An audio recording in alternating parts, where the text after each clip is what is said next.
সুমাইয়া জাহান প্রাপ্ত ভোট 1055 এবং স্মৃতি আক্তার সাথী প্রাপ্ত ভোট 480।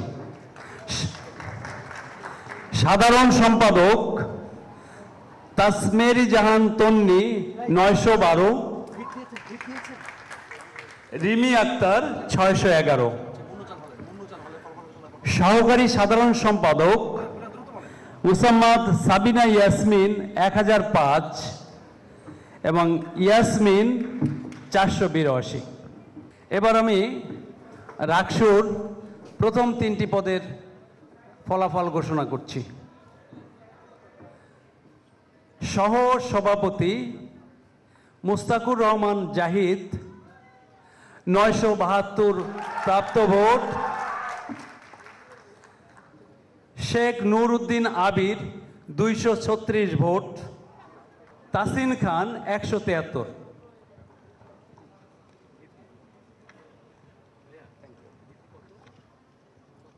সাধারণ সম্পাদক সালাউদ্দিন আম্মার প্রাপ্ত ভোট 841, ফাহিম রেজা প্রাপ্ত ভোট 495, নাফিউল ইসলাম জীবন প্রাপ্ত ভোট 89। সহকারী সাধারণ সম্পাদক এস এম সালমান সাব্বির প্রাপ্ত ভোট 553, জাহিন বিশ্বাস এশা প্রাপ্ত ভোট 378, মোহাম্মদ সজিবুর রহমান প্রাপ্ত ভোট 258। নির্বাহী সদস্য পদে যারা বিজয়ী হয়েছেন: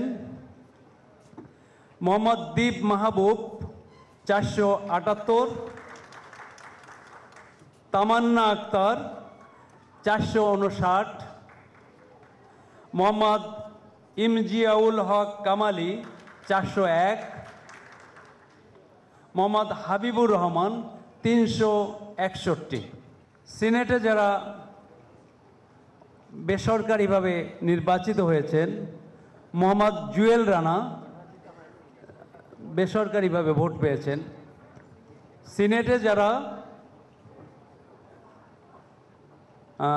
মোহাম্মদ জুয়েল রানা প্রাপ্ত ভোট পেয়েছেন 120, মোহাম্মদ আরিফুল ইসলাম 118, রাহুল আগরওয়াল প্রভাত 112, সাজ্জাদ হুসাইন 99, মোহাম্মদ জুনায়েদ 86।